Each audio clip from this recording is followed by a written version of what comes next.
Beaucoup de bien au moins quelques dizaines de minutes parce que dans un temps mingité, juste une dizaine de minutes, tout sur la moi mouké parce que mingi bazali informé te mingi depuis batia émotion na sentiment na bango batikala na ba position wana.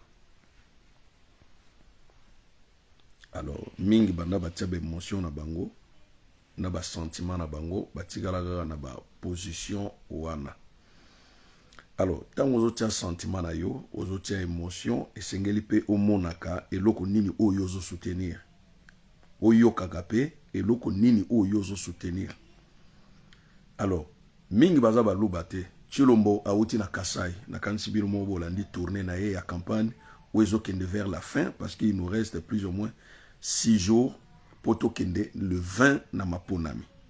Donc kalamingi était campagne électorale et aussi là. Donc Moïse Katumbi kalamingi était azokita Kananga et Mbujimai.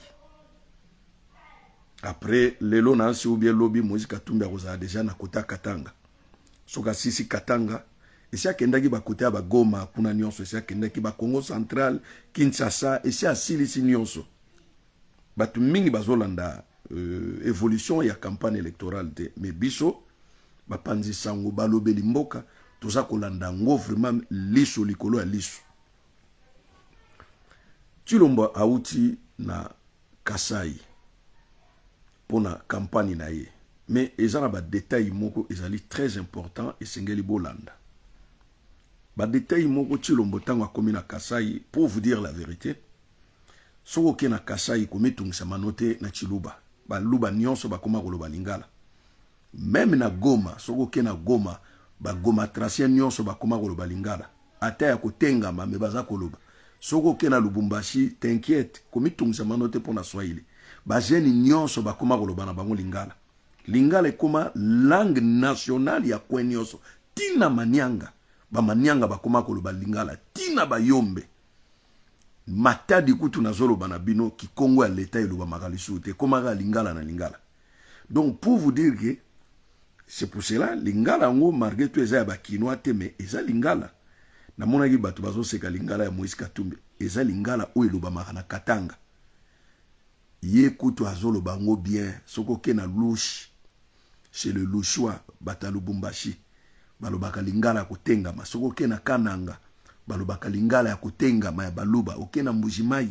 Balobaka lingala ya kotengama. Sauf. Soko zubo kula ya fleuve. Kobanana Menko, Nkana, Bolobo, Yumbi, Mbandaka. Donc mai nyonso fleuve nyonso wano koka lingala penda oya solo po bangonde bazali bakolo lingala. Bakolo lingala bango wana. Alors lelo na ko kota makamu mingi teme na lingina sala bino mwa li solo moko ya moke pona Chilombo tribaliste makambo pero luara abandaka koloba ke Chilombo azali père fondateur ya tribaliste parce que Mobutu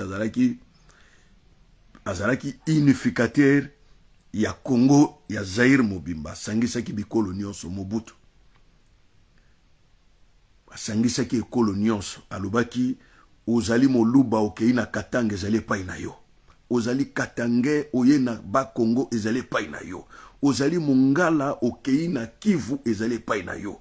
Ozali Kinwa okei soki na Lubumbashi ezali epai na yo. Mobutu asangisaka bato. Et puis okomona na fonction publique to na armée Mobutu abandaki kosala dispatchation ou permutation ya bikolo ozali Mongala atindi au gouverneur par exemple na Congo central d'ailleurs bokomona gouverneur moko azalaka muluba komune zaki Ju boyoka kombo yo bien Ju Ji wa Mbombo. Alors baye ko tsaye gouverneur na Congo central na Bakongo Bakongo bazoko ko prononcer kombo ya Ju Jite Juge na Chilube ningo laksa juge. Vous comprenez? Alors Bakongo bakomo bengaye Nzuzi. Normalement na Bakongo Nzuzi azali lipasa. Entre temps Mbombo azali lipasa te. Komo na yaki juge wa Mbombo. Bakongo babaneko koka ko prononcer kombo te babani ko benge nzuzi yepa ndima na ekombo yango ti lelo atikala nango nzuzi wa mbombo. C'était une Muluba azalaka gouverneur na Congo central. Chilombo tanga komi na Kasai alobi bana beto ba Kasai beto abu, donc bandeko na biso ya Kasai mbote na bino bango bazongisi mbote na koloba na minoko mususu te po na lingite bato mususu bayoka makambo yo biso tokosololawa. Ngai nazali mwana na bino, ngai nazali mwana na bino, ye Chilombo azali mwana na bango bakasaya. Kasi nalingi bopesa ngai maboko na sala ya minene oyo na sala kite pona mboka na biso Kasai, pona mboka na biso Kasai. Bomoni mwana na bino wana oyo ya Kasai ake kosangana na monguna na ennemi. Mwana na bino wana mwana ngo azolobeza nani Delice Sanga ake kosangana yango bomona ki ba instruction ya déplacement ya Delice Sanga liboso ba instruction utaki na Kinshasa pa ya yemoko Chilombo ba bamba Delice Sanga mabanga basokisa na mwasine na kati ya motu. Alobi mwana na biso wana ake kosangana na ennemi. Ennemi nani? Moïse Katumbi. Moïse Katumbi depuis quand a commis ennemi à Chilombo. Voilà même un président qui ne sait pas tenir ses mots. Azobenga Moïse Katumbi na Kasai ennemi. Ennemi ya nini? O Moïse Katumbi asali pona Chilombo, Chilombo akoko sala ngo pona Moïse Katumbi te. Soyons sérieux. Les gars, soyons sérieux, makamuso ezali ya kolobate. Ce monsieur-là ne connaissait pas Chilombo. Moïse Katumbi, milliers ya Moïse Katumbi yaki milliers ya Chilombo te. Il ne connaissait pas Chilombo, ni de près, ni de loin. Motoyo asalaki approchement ya Moïse Katumbi na Tshisekedi wa Mulumba. Il s'appelle Katebe Katoto, le grand frère de Moïse Katumbi. Tangu bake kosala Genval. Genval oyo ezalaki lisanga ya ba opposant nyonso na ba homme d'affaires congolais. Bake kosala yango na Bruxelles.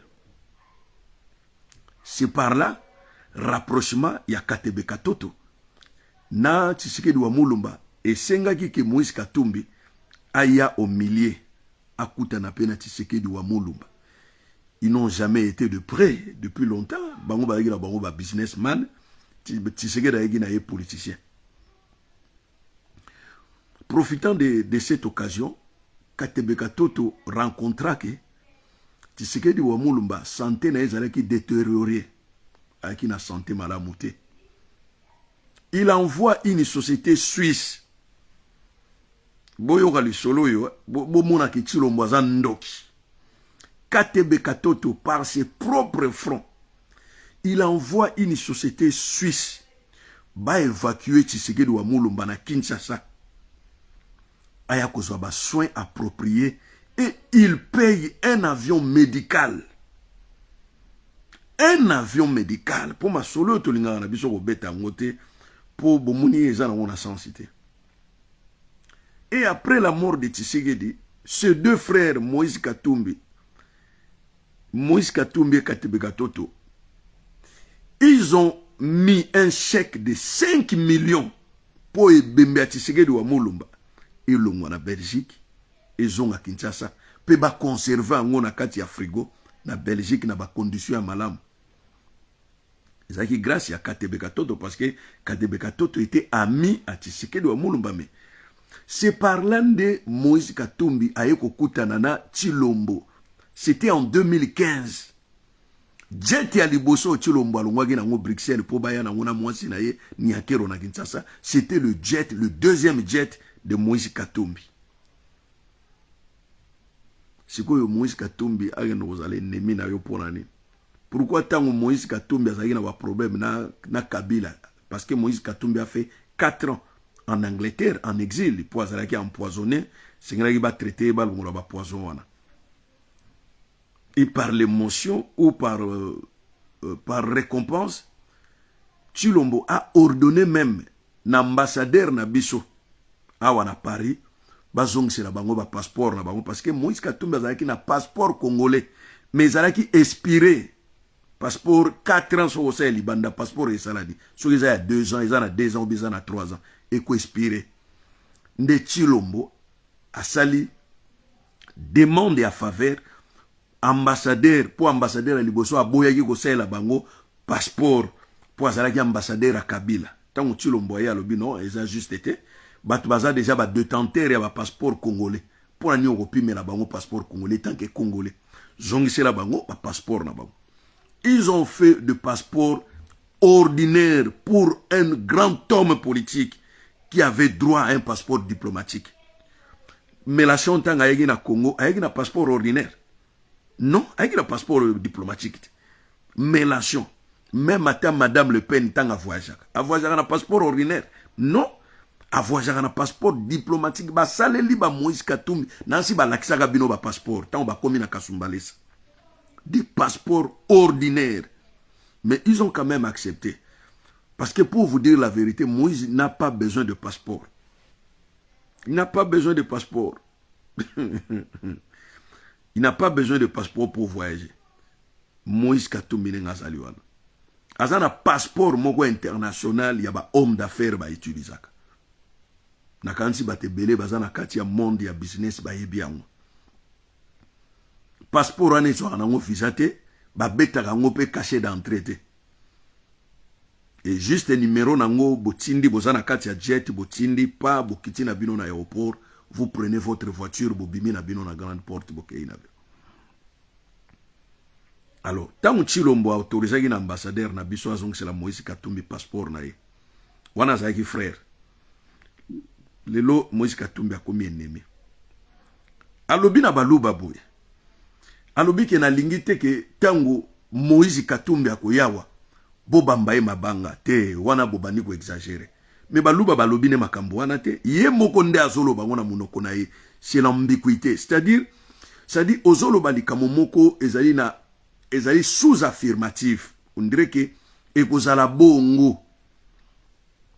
Alobi Moïse Katumbi tanga koyawa ata bokolinga yete. Oh, est-ce que baluba balobi ke bakolinga Moïse Katumbi te? Ye moko nde Tshilombo azolo babongo. Tango Moïse Katumbi akoyawa ata bokolinga ete bo bambaye mabanga te. Ah, donc mabanga liboso babambaki sesanga ezalaki na consentement ya bango te ezalaki yonde muto bengaki na telefone ke bo sasa mwana mai kote kuna. Parce que ye alingaki ke Deli Sesanga a se rallier na sima na ye Tshilombo. Nenga sali ba Rex Kazadi. Bomoni campagne Rex Kazadi na koseka. Na kongwenya. Alors, soki Moïse Katumbi ayena awa na munakananga, bo bambaye mabanga te, ata bokoya na bino meeting na yete, botika ye, aya na ye, asala meeting. Akozala surpris. Parce que kanisa yango pendengo wana na Kinshasa, ke ba kinwa bako sabote ye, po abengise ki bakuluna na yete.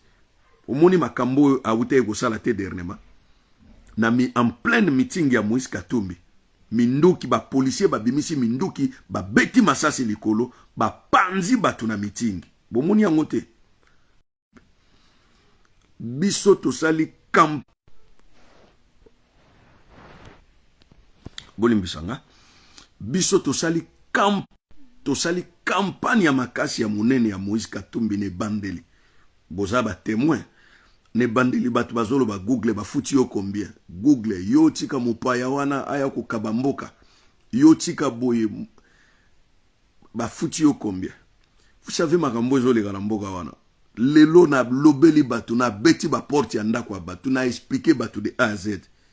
Lelo na komi so yina osa émission na zolo bela Moïse Katumbi omoni ba cœur. Batu nyonso même na banzela bisika tuzo kuta na batu. Abi mon cher, mutu wana zali libérateur. Kombo na ye zolo beloko na Bible ezali Mose Moïse le libérateur ayeko libéré et ye moko aucholo bango na Kinshasa na Sainte-Thérèse alobi na zali libérateur na bino na ye kolongola bino na passe alobi ba biloko wana bozo mona ba M23 biso tokozala totie obeti to beti bakokima mwa ba sukoyi wana ezotambola na mapata ezobomata nzinzite biso tokosomba ba M16 ou ezali plus cher. Et loko intéressant ngai pa Moïse Katumbi il voit grand amona makambo minene amona makambo mikete ça moi j'adore ça et puis ngana linga makama mikete eloko oyo bato bazobanga yango ndenga na simbaka nzelo bato bazobanga koleka yango ndenga na lekaka. Donc il a vraiment des atouts, des idées et puis des visions. C'est comme si Azalagi citoyen américain. Il est vraiment très grand. Et Moutane on a la tête à pays, c'est une bénédiction. Nga na rose à la xénophobité, na rose à la tribaliste, to na rose à la raciste. Moto a botami na Congo, a Koli na Congo, il ne connaît pas un autre pays, ou que nous relobakaza mopaya. Ça c'est méchant. C'est très méchant. Non, si on a il faut bolongo lango. Parce que un jour il koma bandeko na biso babala mindele, bana na bango bazonga na mboka, bakoma ba cadre, bakoma bato basunga Congo ote, bango baza de père de mère. Mais c'est quoi ces histoires là? C'est quoi ces histoires? Moi na no ngai moko nga bana nga baza ba français. Bana bazo tanga bango bazo keni ba université. Lobi ya ko kamba Congo, oh non, il y a zali citoyen français. Mais c'est quoi ça ces histoires là? Babiloko wana esengeli to telemelango bien avant. To tangisi bana pamba te. To pesi bana maboko ba sacrifice, vous savez ngana bimaka te likolo bana. Même kutu okenda te Espagne wana kenaka te pona kokengela bana. Bo ba sacrifice nyonso wana. Lobi mwana komi mutu po ya ko kamba Kongo yo lobake mwana wana c'est pas un Congolais. Mais c'est quoi ces histoires là? C'est quoi ces histoires là? Yechi lombo bana na nyonso baza banani ba Belgique azana mwana moko azana passeport congolais. Tous ces enfants sont des Belges. Moi si na ye mususu ya mibale Gisèle Mpela mukolo ba refula ke ba mona ki na passeport ni na maboko passeport Belgique. Donc ndenga linga sala moi si na ya bengani moi si na ya azali na makila ba congolaise azali congolaise quel que soit passeport ngo mais elle est congolaise mboka na ye ezali côté ya bikoro kuna. Mais yazo bengana kolomboka na kati ya mboka na ye. Et loko ezana mutuna ye Chilombo, c'est un tribaliste, c'est le père fondateur du tribalisme. Makambo alobi na Chiluba bandeko na ngai me ezali insensé pour na mutu normal. On dirait ezali ngana bien que maniaco-dépressif, c'est-à-dire semi-fou. Yogo no koloba na bandeko baluba nengwana nini. Moïse Katumbi eloko na kosenga yo. Sala e confusion la kisa kozali mwana nzambe. Ba yamba yo na kananga, ba yamba yo na mboshimai, o cartonné ngo salaki na Kinshasa parce que andimaki teke na Kinshasa, o kwa ko buka Kinshasa na niveau wana parce que Kinshasa yaki lokwa siège na ye ya liboso, siège na mibale Kasai, kende ko confondre ye lisu na Kasai. Et Moïse Katumbi azoke na Kasai. Moïse Katumbi azoke na Kasai. Tozali awa bogomona. Biso na Kasai loko ni tozanango. Kasai tozakana nini? Soso toliaka eutaka Lubumbashi. Soso. Masangu toliaka eutaka na bilanga Moïse Katumbi. Bakosaka bino o boena te. Kasai eza ne logo te. Eza zone moko très pauvre où la malnutrition bat les records. La malnutrition bat les records.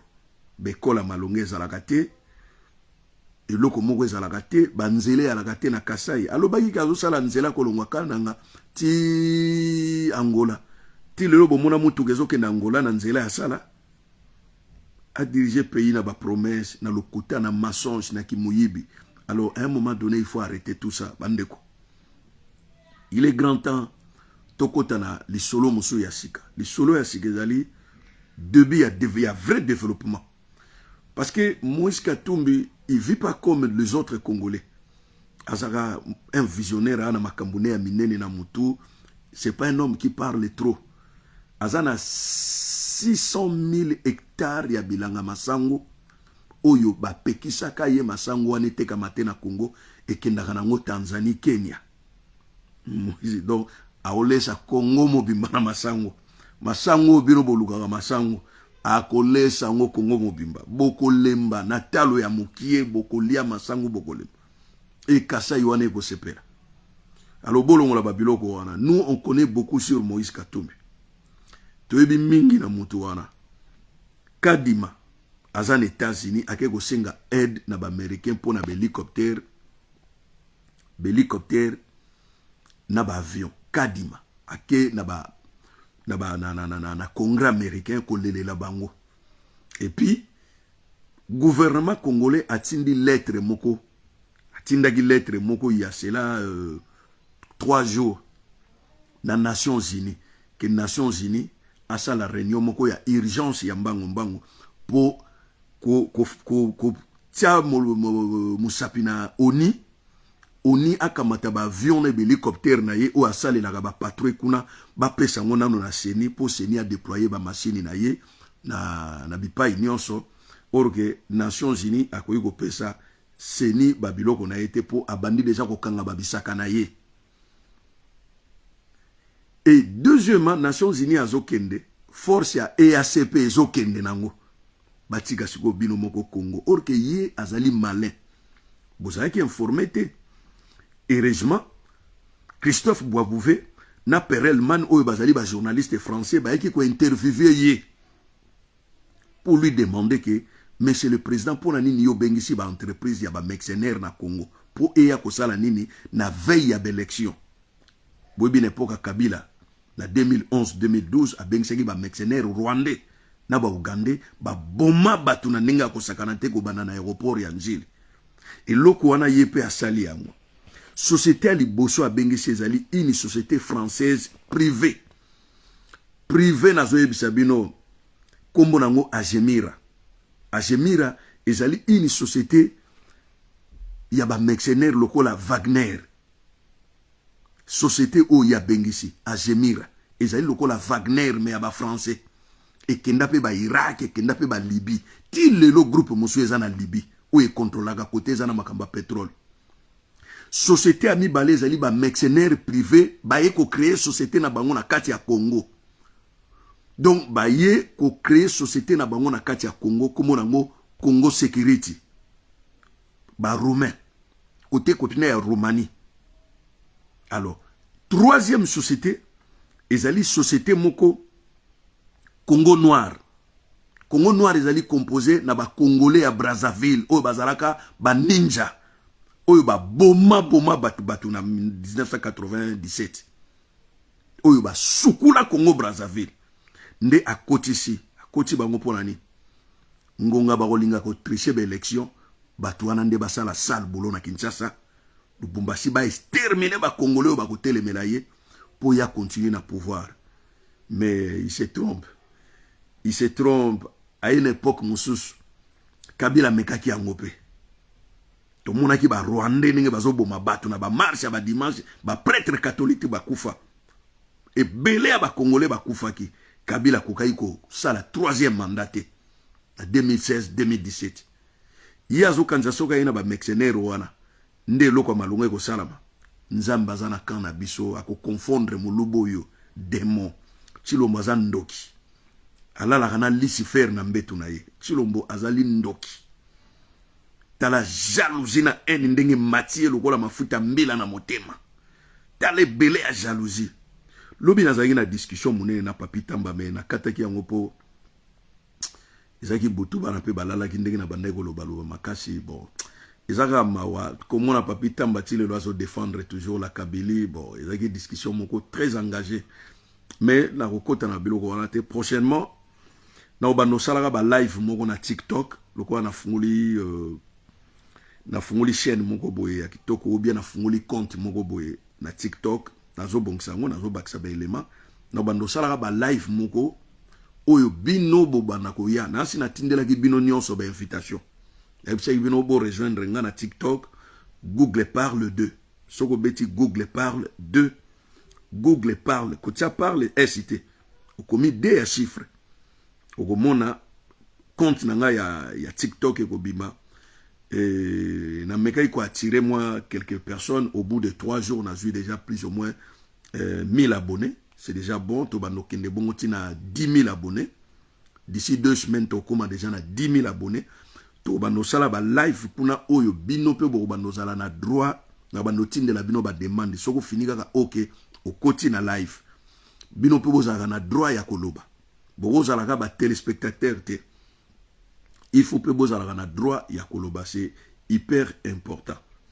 Donc discours ya Tshilombo na Kasai bandeko nanga ezali regrettable tango nazoka Tshilombo azoloba makambo wana biso pe to bengani to bengi bandeko tolobi ke moto wana azali ndoki azali traître bo voter ete bo linga ete boyoka ye me bolanda ye te. Moïse Katumbi tanga koya botandela ye tapis rouge. Ye batandeli ye tapis rouge te, mais Moïse Katumbi tanga kokende. Alors, Jacques-Emmanuel Aloubi, je suis d'accord avec toi. Quel type de mentalité de ce peuple? Comment se fait-il qu'il n'ait laissé un mauvais étranger, Kanambe, entrer dans notre pays dans le passé et qu'il ait tué notre propre... Alors, c'est comme ça. Bango bazali ndengwana bazali trop manipulé. Omoni manipulation na muto azali na nzala. Ezalaka différent na manipulation muto azali ya kotonda. Moto a tondi ko manipuler était mutanzalo ko manipuler facilement. Alors, cher ami, discours à Chilombo, il faut que porter plainte et sali discours aîné subi du tribalisme ou ya sali na kananga. Et ça discours à mon condité, je suis désolé. Merci.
Bokoto, mbangu, nazwa bino mwa 10 minutes. Bokoto, nazwa bino mwa 10 minutes. Bokoto. Bokoto,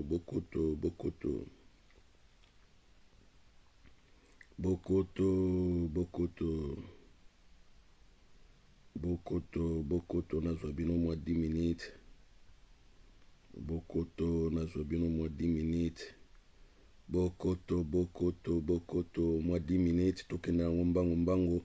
Nasepelaka soki bozokota bozotanga titre ndezaka makambo po oyeba makambo nyonso mingi balobako tomoni titre te omona titre te neni titre na tie liboso na yo eloko liboso ezomona na avant elongi nango ezali titre sikoyo bato il y a des gens qui me disent que non voilà on voit pas le titre de ton émission à quoi tu parles aujourd'hui et de quoi s'agit-il tout et tout donc le titre est là. Qu'a fait Moïse Katumbi en RDC pendant tous ces temps. Ça, c'est un titre vraiment qui nécessite un débat. Mais bon, voilà, chers amis, chers compatriotes, je ne ferai pas un débat. Je voulais juste vous parler de Moïse Katumbi. Et c'est bien fait. Je ne reviendrai pas pour vous parler de l'histoire de Potiphar et de Moïse Katumbi qui était venu libérer des enfants d'Israël en Égypte pour leur établir dans un monde nouveau qu'on appelle Jérusalem. Aujourd'hui, c'est le même cas que répète. Mboka miyibi baza kotambusango, mboka manzaka manko yezali ko gratter batu, ba tuerie, insécurité. Groupe ya batu ba nganza milikolo ya mboka bako lia bako mela bako bina bako sakana. Basi mibali bako tanga mafuta. Baebi souffrance ya peuple te. En aucun cas Kabila Hippolyte Kanambe atigala yoka souffrance ya peuple. En aucun cas Chilombo yoka souffrance ya peuple wana. Si réellement vraiment zalagi na souffrance abande koyeba souffrance ya peuple wana, il allait être près du peuple. Mais lui il a préféré voyager pendant 5 ans, plus ou moins 2 ans et demi. Sur 2 ans et demi. 2 ans et demi avant d'y na Congo, 2 ans et demi avant d'y na Mapata, na Libanda ya Mboka. Donc il faisait que voyager. Et pour na pakolabino mafuta matembele na monoko, il donnait des promesses non réalisables. Des promesses na kosala boy. Na kozonga boy. Et bozela na kena mobembo moko boy. Tango na koya na kosala boy.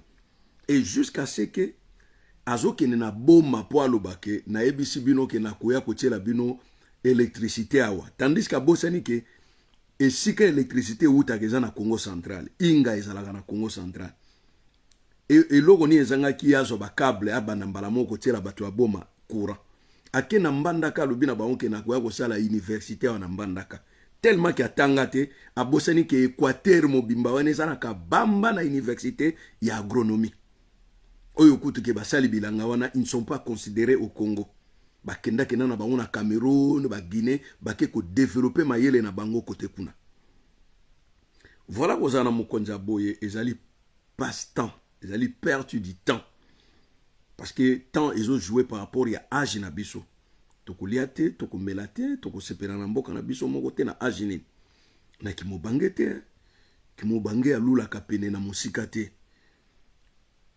tokosepela na mboka na biso tango nini mais ye il profite azo jouir na ba bien ya Congo au moment où nous pernichons lui c'est jouir du bien du Congo bandeko ne nyonso bakomi na ba carrière minier baza kosaka na mbongo bakosomba mituka bandaku mwana na ye ya liboso ya mobali mwana ya Chilombo ya liboso ya mobali boyebi akoma pe mwa au cadre na kati ya gouvernement wana Christian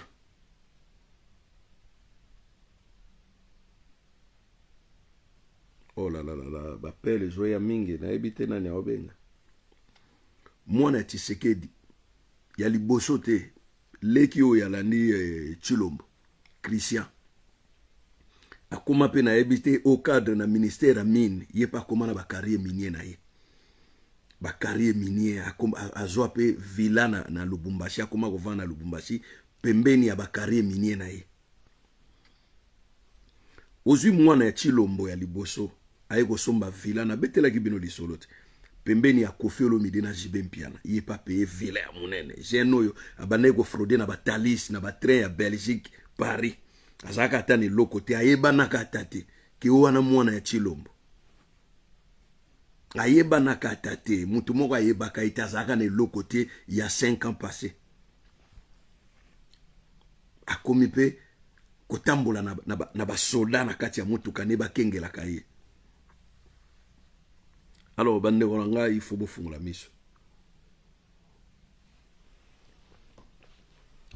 miso bandeko bofungola miso oyebi changement ya malamu eyaka na pasi changement ya malamu eyaka na pasi alors on a meka ko convaincre bandeko ebele tosolaka na bango masolo politique ngabi to meka Moïse Katumbi parce que beaucoup ya ko comprendre mafia d'état oyo Chilombo installé na Congo tango beaucoup ya ko mona ngona miso boye beaucoup lela ma ya miso beaucoup lo ba mwana mobali asaki ndoki et aussi vrai Chilombo c'est un sorcier alingi binote alingi Congo te c'est un voleur.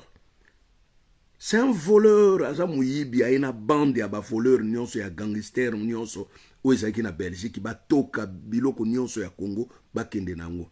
Ye azo bomba na Dubai. Ye na Dubai na Arabie Saoudite bisika zo keno kotika bomengo ya Congo. Ayebike kuna un jour ata kena ye. Mais akomi na tension moko ya mabe pouvoir ou rien. Soit ba Congolais ba kufa mais ye pouvoir na ye wana akotika te. D'ailleurs maman na ye marche sala ki déclaration moko alobike pouvoir na biso baluba tozui tokotika ngo lelo te. Et maman na ye alobike aza muta malange azali angolaise mais a postulé pe na députation.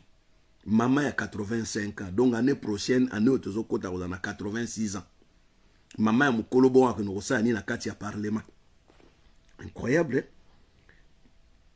Kuna biso tozate Moïse Katumbi asali nini na Congo oyo bato bakoyeko lobake Moïse Katumbi asali quelque chose na kanisi makambo susu eza makambo ya koloba te yo moto ovandaka na Paris soki batuni yo baemblème to ba édifice nini ya minene eza na Paris nansi okoyeba ba musée de Louvre ba Arc de Triomphe ba Tour Eiffel ba église catholique ya minene Notre-Dame babilo ko eze belé belo ekolakisa référence ya Paris référence nini o Moïse Katumbi a construire na Lubumbashi to na Katanga Mobimba oyo eza kolakisa référence ya monene que Moïse Katumbi a sali eloko.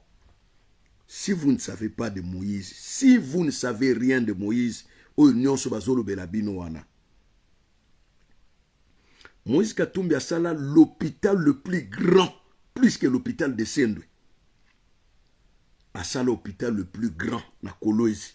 A baptisé un ope kombo ya madame na ye azalaka professeur na ye na humanité.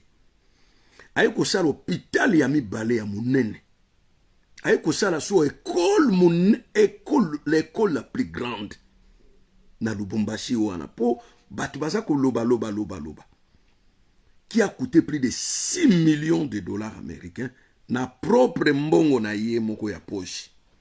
Moïse Katumbi a kolokota équipe, l'une des équipes ya football ya Congo, oyo babengaki le Corbeau TP Mazembe. Ezalaki en faillite à lokoti yango, boya façonné yango. Et comme le club le plus renommé d'Afrique, a kotonga stade ya munene, oyo privé mokote na Congo depuis tozo indépendance, atigala kotonga. Équipe ya Mazembe za na ba avion ou déplace ka bango libanda ya mboka ezana ba jet ou memaka ba cadre eza structuré ndenge bomona ka équipe na France na Espagne. D'ailleurs Moïse Katumbi ba yambaka ye na FIFA pa ya président ya FIFA baza ko mela bière baza ko solo la lokola ba ami. Donc akendaki Algérie kala mingi te bomona gine ba yambaki na aéroport tapis rouge. Est-ce que en dehors ya président ba wiko yamba moto azaka na club ya football na tapis rouge? Bilo musu ifubutala. Moïse Katumbi azana 600 000 hectares. 600 000 hectares ya bilanga masango. Depuis tango Kabila ba pekisa masango na yete kama na Congo te. Ba créer une fausse histoire comme quoi Moïse Katumbi tanga azalaki gouverneur, aboyaki ba mama makala bateka makala, ye moko bande ko teka makala. Aboyaki ba mama ya fufu bateka na bakopo, bateka fufu, ye moko bande ko teka fufu. Mais ce qui to kengeli ba image ya Lubumbashi, ya Kolwezi, ya Likasi, ya Kabongo, ya Kamina. Bobo ya komona ke ba balabala nyonso ba mama fufu baza ko teka fufu n'époque ya Moïse. Tout ça ezalaki groupe ya ba kabiliste, ba papi Tamba et compagnie, bango mutu basalaka politique ya mabe. Moïse Katumbi tanga yeko tala lobe toyaki pona to sunga mboka. Il a beaucoup travaillé pour les investisseurs chinois baya na Katanga ba créer les bino société wana boyokaka Sino Congo. Ezali société moko ezali basée sur les accords ya ba exploitation minière na construction ya 144 territoires ya Congo. Bango tango ba chinois baye au début. Qu'est-ce que les chinois ont dit? Bon voilà le rôle à projet ezali colossal. Nous on met sur la table 20 milliards de dollars. Mais na 20 milliards de dollars toko encaissé na banque du Congo 5 milliards. Les 15 milliards toko tia na mesa pour na tosa la misala en attendant toza ko exploiter biloko toza nango besoin l'uranium, cobalt, coltan. Ba signé mikanda nani abengisaka bango, c'était Moïse Katumbi. Ba kamati Moïse Katumbi balubi non yo tikala gouverneur. Yo makambo yo etali yote. Batie ministre moko ya mine à l'époque boyebiye akomaki proche moto ya kela IGF akomaka proche ya Kabila pona kolandela miyibi boyebi na kotanga kombo na yete. Batie yende a gérer ba mine wana. Ba ko kamata mine moko. D'ailleurs ce bolandi na image ya Thierry Michel na reportage na ye ya Katanga Business bokomona Moïse Katumbi fait des déclarations. Abi ba boy ko pesa nga ba mine. Baïbi qui nazali homme d'affaires babi non makambo ba faire silio tikalaka ka gouverneur bake ko pese mine moko ya muke non exploité zaka ngomba ya pamba abengi ba australien bibo yana ba pareil botala ngamona ofuta mbongo sogelo kwezate bukena bino sogelo kwezali to bénéficier tango baye batali balobi il y a un peu de cobalt abi je n'ai pas le temps parce que naza gouverneur soki bolingi na teke la bino ango pendant 10 ans pour exploiter ango. C'est par là que 60 millions ya pamba. Tandis qu'à cette époque, il était déjà milliardaire. 60 millions pour un milliardaire et olobele nini. Yango na batia na mutu na bango no abotola batu boye, abotola batu boye, abotola boye. Ba déclaration ya Muyambo les bâtonniers, soit disant que Moïse Katumbi akendaka pa ya kazadi abotoli ba biloko na ye aketeka na Zambie.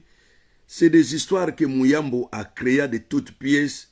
Muyambo, quand il rencontra Moïse Katumbi était déjà milliardaire. Il n'était pas pauvre comme il a dit.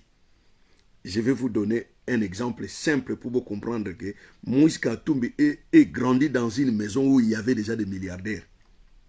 Vers les années 75, tant que Mwanga Tchouch, Bazako exploité ba coltan, na diamant ya Kisangani, à l'est du Congo. Katebeka Toto exploitait déjà le cobalt à l'époque. Et pour la fabrication, il y a IBM à l'époque des ordinateurs. Et ils vendaient aux Juifs et aux Américains. À l'époque des années 75. Katebeka Toto était déjà multimilliardaire. Et quand Moïse vous dites que voilà, Azaragi n'a pas bateau de pêche, bateau n'a pas un chalitier, ça coûte dans les 400 à 500 000 dollars na bateau moko ya muke. Alobi azali déjà na ba salitude abane ko sala pêche na ye tout au long ya lac de Tanganyika à l'époque lac ezaki na onambisi ebele bato alobi o non te yo so mona mo pêche mbisi ake no ko ma riche donc ba mona ngolo ko na nzete ya ndobo mutazo parler bino ba bateau et puis azali na ba ki malu nezo ke no tika et il donne même des références que ezo ke no tika mbisi na ba internat ba masero ba bane ko sombele mbisi. Pour nous laisser bana internat sur les années 3000 4000 bana, il faut combien de tonnes de poissons pour nous laisser bateau pendant un mois.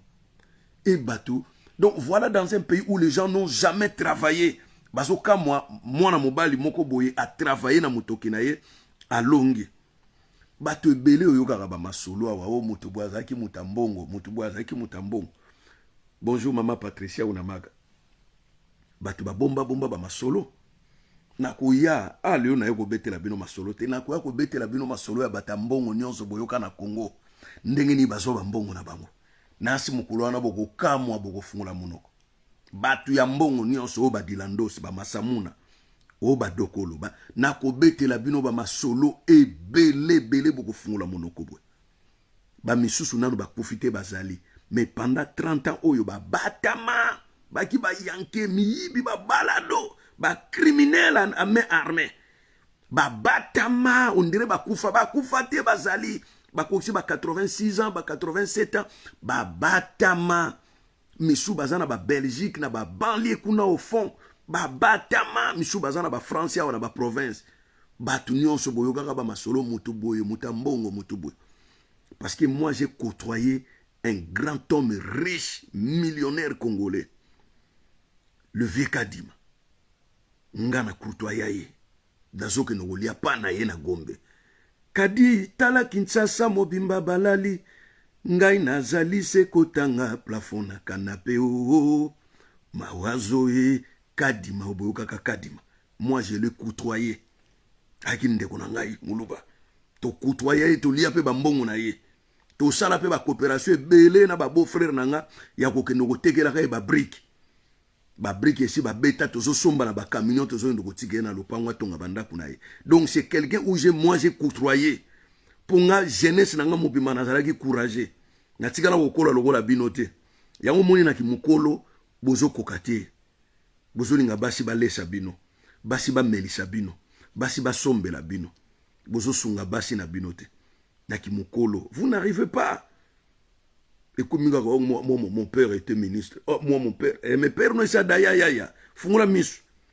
Le pan père famille si bateka, fungula misu waneza masura matanga. Yo tonga stade le roi Moïse Katumbi, combien ça a coûté le stade là? Et c'est stade monologué hein, par la FIFA, monologué ça na ba norme internationale nenge stade à Barcelone, Bernabeu y a Real Bernabeu et puis y a stade à Barcelone New Camp nenge zalaka. Nenge o mona na New Camp nenge zalaka, nenge stade à Mazembe zali. Yé Chilombolo on y a tongi ko na plus de valeur que stade wana ya Mazembe. O ya tongi na mbongo na ye mbongo à l'état de Yé Chilombo atanga kendagi na Kinshasa wana na 2015 akendaki na voiture moko boye Nissan X-Trail ezana moi ya année 2004 tango wana ba GPS ebandi sika ezana moi GPS moko intégré asombango 5000 na yebina moto atekelaka ye atikala na niongo ya 1000 bala pesaka 4000 mais asali interview moko boye na Kinshasa lobio est-ce que ngana ko kozala complexe ya Moïse Katumbi Chilombo yozaki pena na makasi ya kwa kufanda pembeni na Moïse Katumbi na 2014 to 2015 abio ye atambola ba voiture ya ndenge na ndenge asomba ba bilamba ya ndenge na ndenge mais mutu nyonso yebi Chilombo yaki le plus malheureux Chilombo bani kolata même écharpe ya igobos écharpe ya igobos tango bani ko ndo zombongo na kingakati Jean-Marie Kansamba en témoigner batunini bakenda ko zombongo na mbongo na kingakati baibisi na Chilombo abimbe oui avec lui Félix lui aussi parti à Kingasani à Kingakati prendre de l'argent Zachary lui Koffi Olomide surtout on ne dit pas ça surtout il prenait que 300 000 400 000 n'époque à Kabila Jean-Marie Kassambazali nazana vidéo soki bolingi na tieli bino yango nazana vidéo na MP4 na ngai yawa Jean-Marie Kassamba bomonaka Moïse kuna na Kingakati akezwa mbongo kuna tanga zalaka nano gouverneur te quand il est allé en exil akimaka en exil pona nini makambo ya lokuta parce que tango AFDEL akotaki bazo botola bato ya Mobutu bato ba ngina ba mbongo bazo botola bango ba biloko et lui il était considéré comme mobutiste soki boyebite po botunaka te. Il a dit, oh, il y a des gars, Benda Kiminaye. Tant que Mounze a koufi, Kabila a eu pouvoir, c'est Kabila qui a fait l'appel à Moïse Katumbi. Alors, il y a un carnet d'adresse à Mounene, Zonga Mboka. Moïse Katumbi tanga zongi, alors dans ce cas, pour Nazala en sécurité, je vais postuler na gouvernorat Oyo ya Katanga. Le kola ba Katanga ba yeba qui est déjà ba ki na bolingo na ba yebi ke moto il a tout. Et l'Ori Basaraki, poni à 98%, tout le monde a voté pour lui. O asale logote na Katanga, bato bakenaga Lubumbashi kolo esikamina. Kabongo. Ezaka na banzelo ba belge batikaka, ezalaka lisusu. Même route wana Kasumbale, c'est ça qui zelo, vrai ou faux.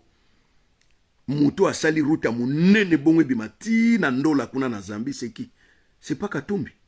Lelo ekomio abande ko pexana ba mama makala batega makala te ye moko atega makala ba mama fufu batega ba fute ye moko atega ba fufu yango akoma milliardaire. Mais c'est quelle bêtise que vous dites sur motoyo boyebi de prêter. Et loko et salaki bango bongo quand Moïse Katumbi a dit que nous sommes en démocratie, Kabila ne peut pas faire 2 mandats. Troisième penalty ne peut pas faire 3 mandats. Troisième penalty c'est inconcevable.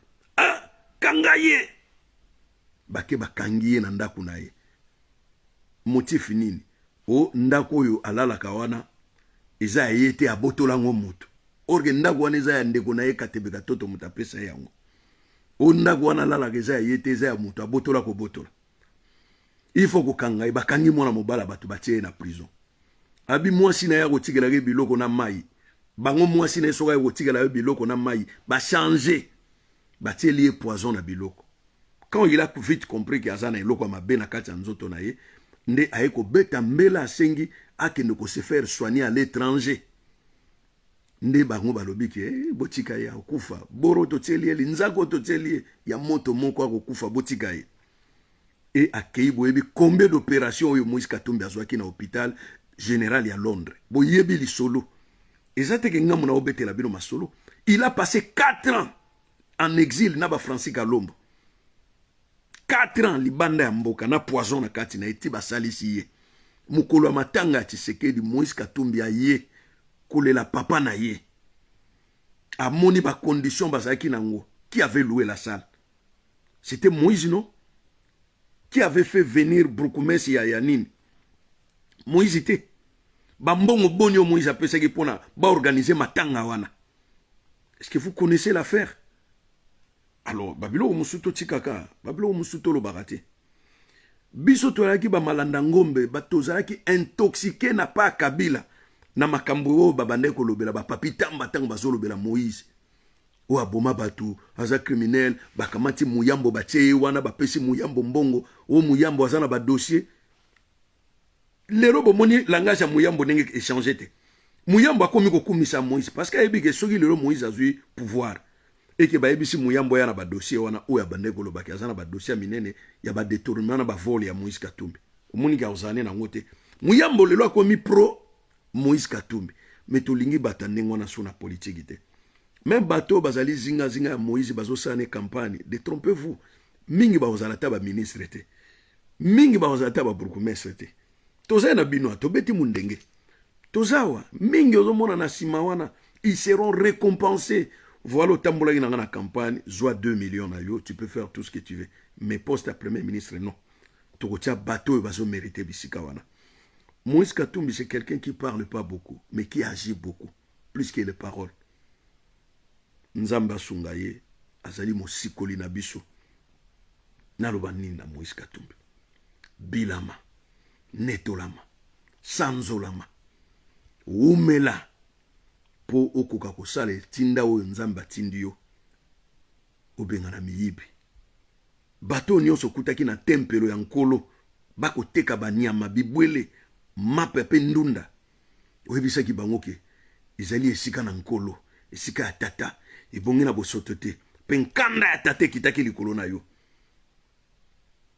betaki misusu nyataki misusu pe bayike baparanganaki o Nzambe na likolo yo ndo tindaki Mose yo ndo tindaki Mose po ya kosikula bana na Israël tala Mose osusu tindeli biso na Congo Congo ekozala libéré histoire ya libération oyo toyokaki ya FDL ezalaki ya lokuta libération yangoyo dans le vrai oyo kosala pena ke Kongola zonga lolendo mapeka ya Kongolais mata na beleli yo lisusu Moïse Katumbi sanzolama bilama netolama kumisama na lukumu ya Nzambe ya likolo oyo yo zali motindami na ye Congo ezokende na porte ya Congo ya développement ezokende na kofungwama obengana na biso etuluku ya miyibi oyo nyonso baye konganzama libenga ya Congo etuluku ya miyibi ya bamwivi oyo nyonso bautaki Belgique oyo babandeki kotraîne na bari ya Belgique na Bruxelles kolia matungulu kwanga ebele mpe ntaba mingi na monoko na bango etuluku ya miyibi wana nyonso esengeli kobenganela biso bango na mboka na biso Congo surtout mokonzi na bango na kombo ya Chilombo piakula ya tafimbo na Mukongo Mose na beleli lisusu Mose yonde we ko sikola Congo bengana ela biso etuluku ya miyibi o nyonso bai ko nganzamela libenga ya Congo ingeta